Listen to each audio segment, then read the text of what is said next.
திமுக வளர்வது அவங்களுக்கு பிடிக்கல, அதான் காரணம். அதனால தான் இன்னைக்கு யார் யாரோ வரவெல்லாம் புதுசாக கட்சி தொடங்குறவெல்லாம் திமுக ஒழியணும் அழியணும் என்ற அந்த நிலையில் தான் இன்னைக்கு போயிட்டு இருக்காங்களே தவிர, நான் அவங்களுக்கெல்லாம் சொல்கிறேன், அவங்களெல்லாம் நான் பணிவோடு இந்த நேரத்தில் கேட்டுக்கொள்ள விரும்புகிறேன்.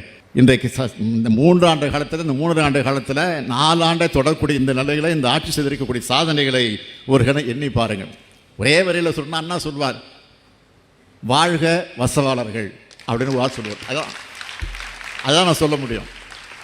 நாங்கள் அதை பற்றின கவலையே படலை. எங்கள் போக்கு மக்களுக்கு நல்லமை செய்யக்கூடிய போக்கு தான். தேவையில்லாமல் எல்லாருக்கும் நாங்கள் பலம் பதில் சொல்ல வேண்டிய அவசியமே இல்லை, தேவையும் இல்லை. எங்கள் நேரத்தை வீணடிக்க நாங்கள் விரும்பலை. மக்களுக்கு பணியாற்ற அதற்கே எங்களுக்கு நேரம் கிடைக்கல இப்போ.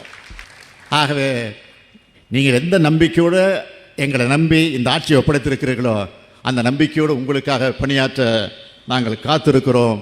அந்த நிலையில தொடர்ந்து உங்களுக்காக பாடுபடுவோம், பணியாற்றுவோம், உழைப்போம்.